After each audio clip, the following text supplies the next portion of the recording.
So good morning everyone. Good morning. So today we are going to deal with a topic which is again one of the topic from your 12th chapter only, that is improvement in food resources. Okay. Up till now we have studied about agricultural part, है ना. इसमें हमने पहले ही बोला था कि this chapter is divided into two parts.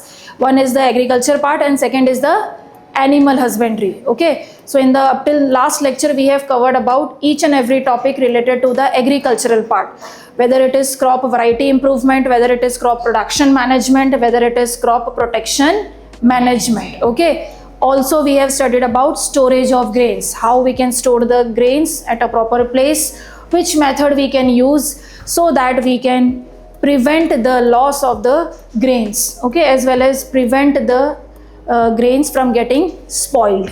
Fine, ये सारी चीज़ें हमने different methods को study करके we have covered all this particular topic in detail. Okay, so today we are starting with the second part of this chapter, that is animal husbandry. Okay, so about this topic, this is not completely new for you all. You must have studied this in your previous classes also, in your 8th standard also. Yes or no? Yes. Okay, very good.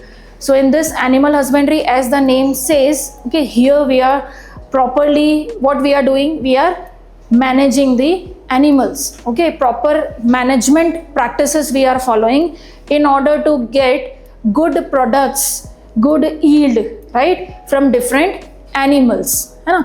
उसी एक particular, what you can say, management practice को we called it as what? Animal husbandry.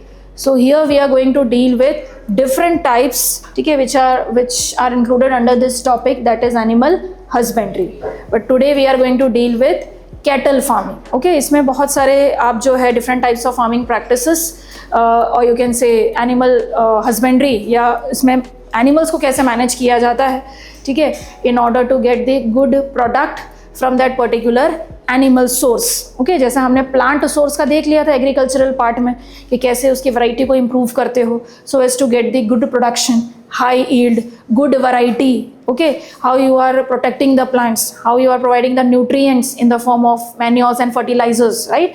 ये सारा आपने किस लिए किया था प्लांट्स को, ताकि उसकी ग्रोथ अच्छी तरीके से हो, उससे प्रोडक्शन मैक्सिमम हो. तो उसी तरीके से अब एनिमल्स का health, okay, animals health is very important. तो प्लस, ठीक है, what you are giving it to eat, है ना, दैट इज फीडिंग, है ना. तो इसमें आप क्या देखोगे, फीडिंग प्रॉपर्टी पे हम फोकस करते हैं. प्रॉपर मैनेजमेंट आप कैसे करोगे एनिमल्स का, कि you are taking care of the what you can say of that particular animal. जैसे उसको किसी डिजीज से आपको बचा के रखना है, तो ऑब्वियसली वैक्सीनेशन इज मस्ट, उसको आप वैक्सीन दोगे, ठीक है. In veterinary sciences everything is included. Okay, कि कैसे एक एनिमल का हेल्थ को प्रॉपरली क्या किया जाता है, हेल्थ को प्रॉपरली, मतलब लाइक कोई डिजीज़ है तो उसको डायग्नोज किया जाता है, how we can treat that particular animals. Okay, तो ये सारी चीज़ें आप एनिमल हस्बेंड्री में हम पढ़ते हैं. फीडिंग, कि what all things, what all food items you are giving the cattles और you can say poultry farm animals, right, in order to eat, so that अगर वो खाएंगे नहीं तो ऑब्वियसली बात है प्रोडक्शन, जो उनसे प्रोडक्ट हमें मिलने वाला है. फॉर एग्जाम्पल कैटल फार्मिंग हम करवाते हैं, from cattles what we get, obviously milk. Okay, milk का प्रोडक्शन मिलेगा. तो अगर उसका खाना पीना ही सही नहीं है तो how it can able to give us the good production of milk. Fine, तो वो हम देखेंगे. देन ब्रीडिंग, क्रॉस ब्रीडिंग अगर आप नहीं करवाते हो, ऐसे दो स्पीशीज़ और जीनस, ठीक है, डिफरेंट वैरायटीज़, है ना, ऐसे ऑर्गेनिजम्स का आप क्या करवाते हो, ब्रीडिंग करवाते हो, क्रॉसिंग करवाते हो, so as to get the improved variety of that particular organism, ठीक है, या एनिमल. तो वो हम ब्रीडिंग की प्रॉपर्टीज़ हमको स्टडी करने में मिलता है इसमें, in this animal husbandry only. Then next come the disease control. Okay, अगर सपोज किसी एनिमल से आपको कोई प्रोडक्ट ऑफ इंटरेस्ट चाहिए, but that animal is having some disease, कोई बैक्टीरियल इन्फेक्शन है उसको, वायरल इन्फेक्शन है, फंगल इन्फेक्शन है, ठीक है, it is suffering from so and so disease. So will you be able to get the good product from that particular diseased animal? Obviously not, है ना. आपका product भी पूरा कंटामिनेट हो जाएगा. हो सकता है लो क्वालिटी का प्रोडक्ट आपको मिले, ठीक है, इम्प्रूव्ड वैरायटी का ना मिले, हो सकता है प्रोडक्शन बहुत कम हो, ठीक है. तो ये सारी चीज़ों में properly if you are managing your animals, उसके खाने पीने का ध्यान दे रहे हो, ब्रीडिंग प्रॉपरली करवा रहे हो, ठीक है, then disease control, vaccination time to time उसको जो है आप वैक्सीनेट करवा रहे हो एनिमल्स को, so that comes under the proper proper care of the animals, right? तो proper caring of the animals, whether it is feeding, whether it is breeding, whether it is disease control, तो इन सभी properties को जो है हम deal करते हैं in the animal husbandry, that is the management of the animals. Is that clear? Okay, ठीक है, we will see some points. So अगर उसकी proper definition की अगर आप बात करो, so it is the scientific management of animals or you can say livestock, है ना?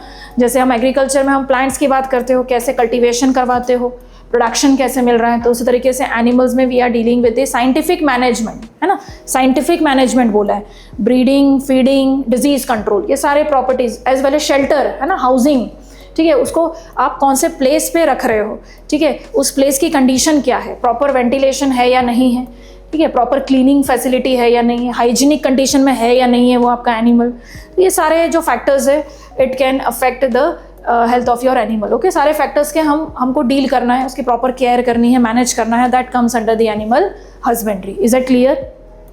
Very good. So it is the scientific management of the animals और the life stock. Second point क्या है? It includes what? अभी हमने तीनों properties मैंने आपको बोला कि फीडिंग, ब्रीडिंग या क्रॉस ब्रीडिंग हम जिसको बोलते हैं, to in order to get the good product yield. Okay, variety अच्छी रहेगी तो ही तो ईल्ड अच्छा मिलेगा. फाइन. और वैरायटी में भी कैसा सिलेक्शन करोगे? नॉर्मल कैरेक्टरिस्टिक्स के साथ नहीं, some unique characteristics should be there in the particular group of organism which you are taking for the cross breeding. Okay, जैसे हमने हाइब्रिडाइजेशन देखा था कि नहीं देखा था, क्रॉप की वैरायटी को इंप्रूव करने के लिए we have studied about hybridization. Okay, उसी तरीके से in case of animals we do what? Cross breeding in order to get the good breed which is going to show the good properties. जैसे हो सकता है जो भी आपका क्रॉस ब्रीड करके जो नेक्स्ट जनरेशन आ रहा है ना, जो नेक्स्ट जनरेशन आ रहा है, it can able to give you good milk production also as well as it is showing the good properties of the disease control also. बहुत सारे डिजीज के अगेंस्ट वो रेजिस्टेंट है. तो ऐसे दो कैरेक्टरिस्टिक्स आपको आपके क्रॉस ब्रीड करवा के जो नेक्स्ट जनरेशन मिला उसमें आपको मिल रहा है, तो that is good as compare to the original one. Is that clear? तो that is the property of breeding. Disease control अभी हमने डिस्कस किया कि बहुत सारे डिजीज बैक्टीरिया से हो सकता है, वायरस से हो सकता है, फंगस से हो सकता है. So we need to protect our cattles और poultry farm animals from that particular disease, from that particular infection which can be caused by some viruses, some bacteria, some fungus. okay? तो उसके against उसको क्या करना है? हमको protect करके रखना है. तो उसको अगर आप डर्टी प्लेस में रख रहे हो, है ना, प्रॉपर हाइजीनिक कंडीशन नहीं है, क्लीनिनेस नहीं है पर्टिकुलर रूम का, तो ऑब्वियस सी बात है उस एनिमल को तो डिजीज होना ही है ना.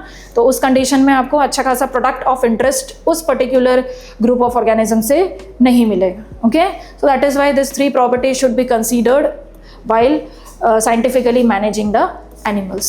Okay, animal based farming includes what? अभी इसमें आपको पढ़ना क्या क्या है? एनिमल बेस्ड फार्मिंग ही रहेगा. जैसे एग्रीकल्चर में आपने प्लांट बेस्ड पूरा फार्मिंग देखा ना हमने, ऑब्वियस सी बात है, प्लांट सोर्स था ना उसमें, which is giving you the good product of interest. Crops की जो वैरायटी की बात कर रहे थे, यहाँ पे हम एनिमल्स की वैरायटी की बात कर रहे हैं, नॉट प्लांट्स. ओके, तो इसमें आपके क्या क्या आ जाएंगे? It includes cattle, goat, sheep, है ना, मतलब पूरे कैटल फार्मिंग आ जाएगा. फाइन. जिसमें डेयरी एनिमल्स की बात करेंगे हम, लेबर ड्रॉट एनिमल्स जिसको हम बोलते हैं ना, the animals which we use in the field for the field work, right, उसकी बात करोगे. Then poultry farming, that is birds के बारे में हम बात करेंगे, right, how we are getting what? Eggs and chicken meat. Okay, so that we will deal in the poultry farming. Fish farming की भी बात करेंगे इसमें. ये टॉपिक हम 1 by 1 करके स्टडी करेंगे. Today we are going to deal with the cattle farming. Okay, then fish farming, pisciculture, उसमें डिफरेंट वैराइटीज ऑफ फिशेस, उसका एप्लीकेशंस क्या है, ठीक है, how that are used in land farming, marine farming and all, ठीक है, aquaculture, mariculture, ये सारी चीज़ें when we will deal with fish farming at that time we will study. Okay, so will start with the cattle farming now. तो इसमें आपको दिख रहा है कैटल हस्बेंड्री, ओके, या कैटल फार्मिंग जिसको हम बोल रहे हैं. It serves basically 2 purposes. One is the milk production and one is the draught labor which can be used in the field. Okay, which can be used for field work. तो इसमें 2 बोला है आपको, one for milk production, second for as a draught labor for the agricultural work such as tilling, irrigation, carting. Okay, अब ये tilling में ploughing and all we are doing aerating the soil, ठीक है, तो उसके लिए ऑब्वियस सी बात है आपका सॉइल का अगर कंडीशन सही रहेगा तो उसी में क्रॉप का प्रोडक्शन होगा. और उसको भी आपको tilling and all, carting and all purpose के लिए हमको किसकी ज़रूरत पड़ती है? एनिमल्स की ज़रूरत पड़ती है. So that is the draught labour. Okay, secondly Indian cattle include 2 species. अभी इसमें कुछ वैराइटीज़ दिया है, जैसे हमने प्लांट्स में भी हम वैराइटीज़ देखते हैं, Similarly, in case of animals also we have genus and species, okay, different species. तो कैटल्स में जनरली कौन आ जाएगा आपका, काउस की वैराइटीज़ की हम बात करते हैं, राइट. यहाँ पे हम cows as well as buffaloes दोनों की बात कर रहे हो, तो उसका जो जीनस है दैट विल बी सेम. यहाँ पे आपको दिख रहा है बॉस इंडिकस एंड बॉस ब्यूबेलिस. तो जो पहला वर्ड दिया है यहाँ पे बॉस BOS, ठीक है, that is common for cows also, for buffaloes also, okay. But उसकी स्पीशीज की बात करोगे, second name that is indicus, और वहाँ पर क्या है, bubalis, okay. So these are different species, जिसकी वजह से वो पूरा बदल गया है. एक है काउ का तो दूसरा है बफेलो का, okay. So this two are the examples आप बोल सकते हो, ठीक है, in that particular cattles. Fine. Milk producing females are called milch animals. अभी हम यहाँ पे हमने बोला कि मिल्क प्रोडक्शन की बात कर रहे हो, सो ऑब्वियस सी बात है काउस की आप बात कर रहे हो, जो कैटल्स के अंदर जो काउस आ जाएंगे, so that particular milk producing females are called as which animals, milch animals, है ना. जो फील्ड वर्क के लिए यूज़ कर रहे हो उसको हम बोलते हैं ड्रॉट लेबर एनिमल्स, एंड जो मिल्क प्रोड्यूस करने में यूज़ होते हैं उनको बोलते हैं हम मिल्च एनिमल्स, या also called as dairy animals, because dairy में हमको milk and milk related products ही मिलते हैं, right. So milk animals, or you can say milch animals, or you can say dairy animals. These are what, milk producing cattles or the females, that is nothing but the cows की आप बात कर रहे हो, okay. Cattles used for farm labor work are called as draught farming, okay. That is draught animals, not farming exactly, draught animals, fine, जिसको हम field work के लिए यूज़ कर रहे हैं. अभी मिल्क प्रोडक्शन की आप बात कर रहे हो तो ऑब्वियस सी बात है, ये भी तो एक क्वालिटी हुआ ना, एक पर्टिकुलर काउ जो कि ज़्यादा से ज़्यादा मिल्क को प्रोड्यूस कर पा रही है, so that is one of the good quality of that particular cow, ठीक है. तो उसके लिए भी कुछ व्हाट यू कैन से एक ड्यूरेशन होता है, during which that particular cow will able to produce maximum amount of milk, okay. तो उस ड्यूरेशन को हम क्या बोलते हैं, लैक्टेशन पीरियड. लैक्टेशन का मतलब ये होता है मिल्क से रिलेटेड, ओके. मिल्क में आपको पता है sugar is what, lactose sugar, है ना.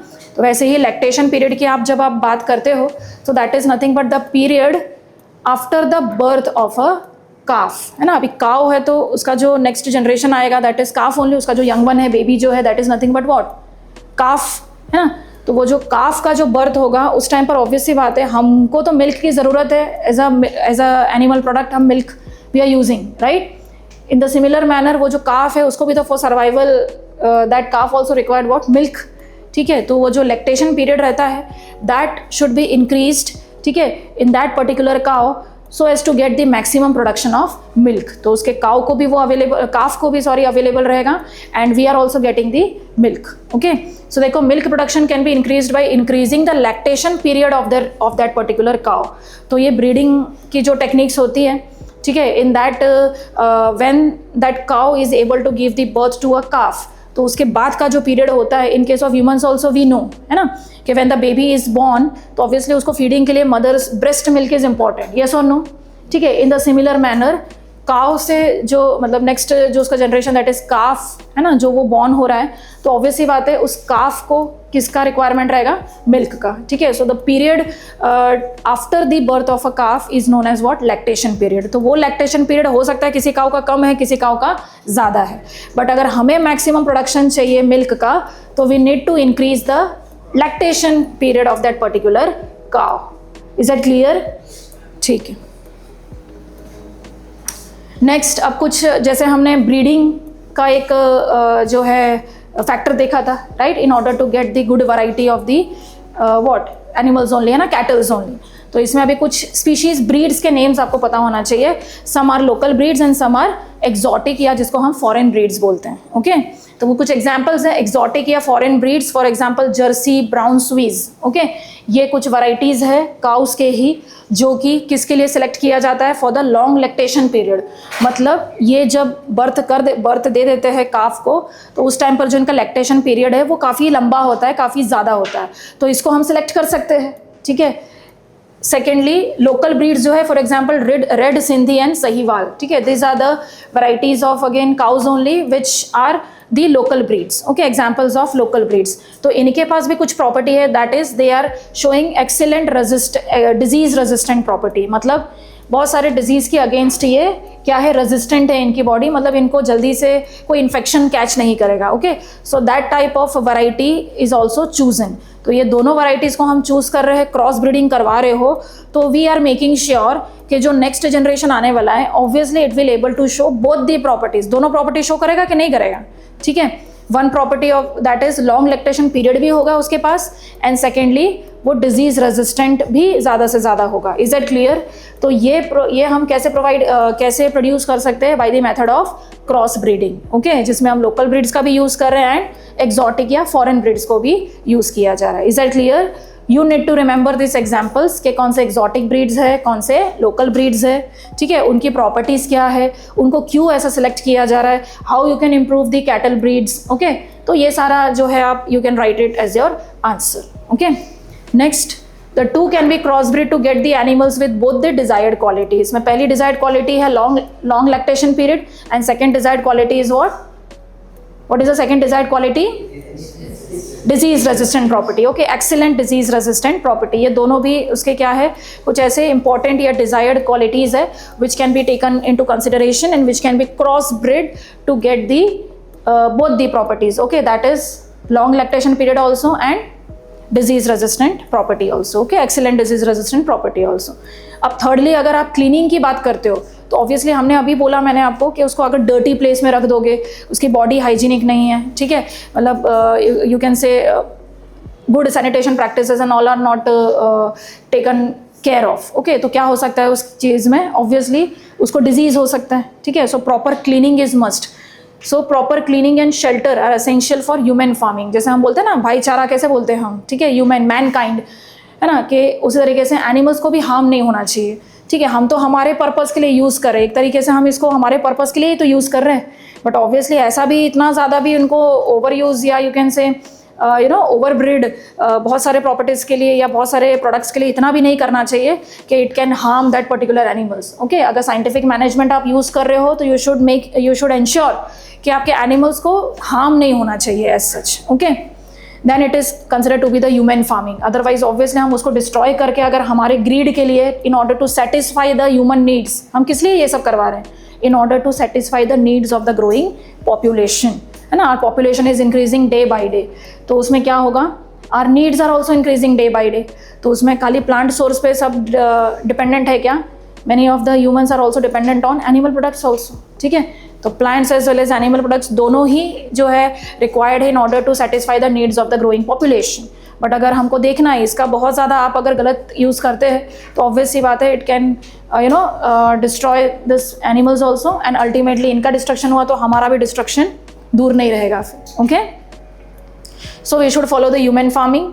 Animal health should be considered and the production of clean milk. Obvious सी बात है, अगर सपोज जो मिल्क है उसका जो उडर एरिया होता है, उडर एरिया जहाँ से मिल्क बाहर आता है, ओके, फ्रॉम दैट पर्टिकुलर काव, तो वो एरिया ही अगर समझो कंटामिनेटेड है, डर्टी है, ठीक है, इट इज़ नॉट क्लीन्ड, तो वहाँ से जो मिल्क आ रहा है तो ऑब्वियस सी बात है that will also be infected only, है ना. वो मिल्क सही रहेगा क्या, नहीं है ना, स्पॉइल्ड ही हुआ रहेगा, उसमें भी कुछ बैक्टीरिया वायरसेस से कंटामिनेट हो सकता है.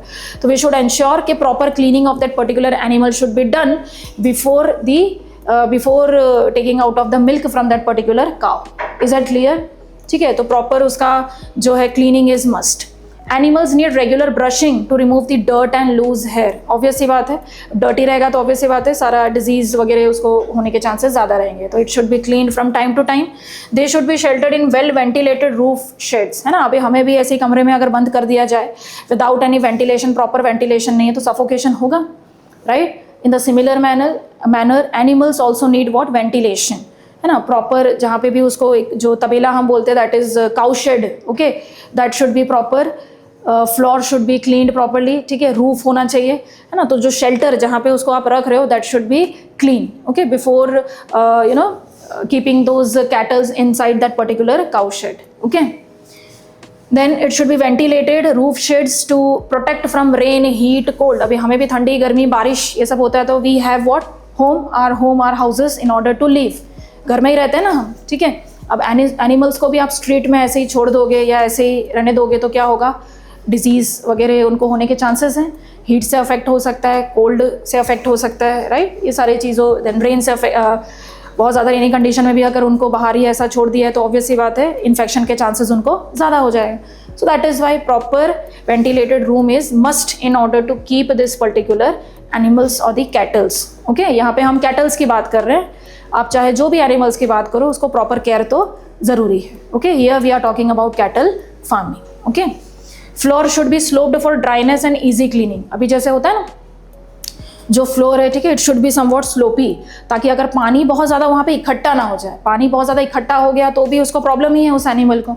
तो थोड़ा सा जो फ्लोर है it should B slanting position, थोड़ा टिल्टेड होना चाहिए, थोड़ा स्लोपी होना चाहिए, so that what ever water which is collected inside that cow shade, हो सकता है ना, ठीक है, तो वो पूरा निकल जाए बाहर. Okay, so that is Y that floor should B sloppy. Is that clear?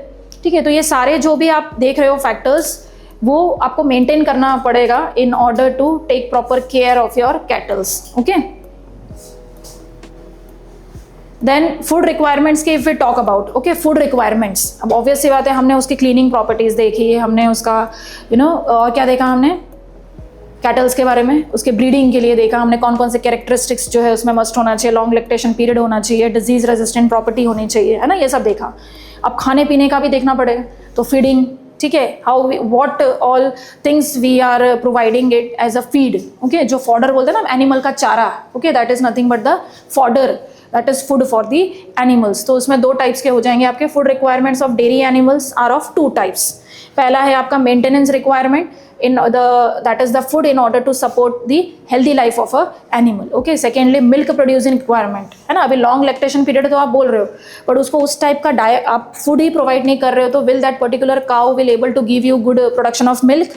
Obviously not, है ना. तो ये दोनों ही प्रॉपर्टीज उसको कंसिडर करना पड़ेगा, मेंटेनेंस उसका and proper what milk producing requirement. उसको मिल्क प्रोड्यूस करने के लिए कौन कौन सा कैसा डाइट देना पड़ेगा, क्या फूड देना पड़ेगा, ठीक है, न्यूट्रिएंट रिच होना चाहिए, फाइन, वो सारी चीज़ें हम एज अ फूड उसको प्रोवाइड करेंगे.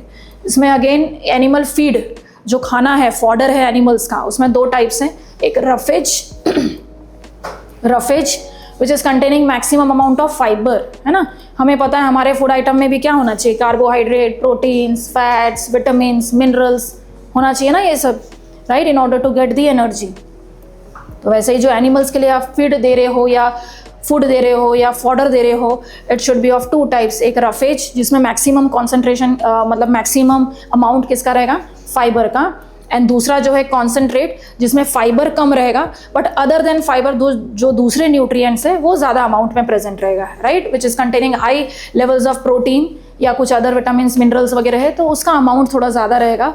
वो डिपेंड करता है कि आपको कैसा आपका जो क्रॉस ब्रीडिंग करके आपको जो नेक्स्ट हाइब्रिड वाला जो मिलने वाला है ऑर्गेनिज्म, ठीक है, उसमें आपको कौन सी प्रॉपर्टीज़ चाहिए, तो उसके अकॉर्डिंग जो है आप फीड दोगे आपके एनिमल्स को. Is that clear?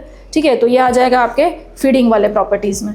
Feed additives containing micro nutrients, हमने देखा था प्लांट्स के केस में micro as well as macro nutrients, है ना.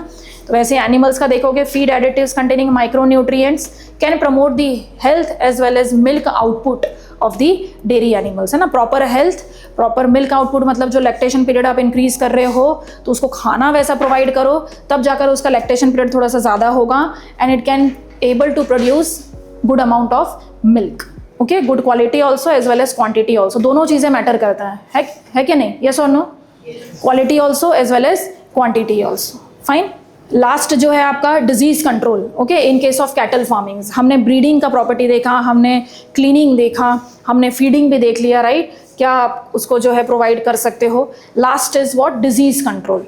अब डिजीज़ कंट्रोल, डिजीज़ नहीं होना चाहिए उसके लिए तो ये सारी चीज़ें कर रहे हैं हम, ठीक है. तो उसके लिए आपको क्या करना पड़ेगा, we need to take care कि your animals are vaccinated from time to time. Okay, so as to protect those animals from getting infected from bacteria or virus or fungus.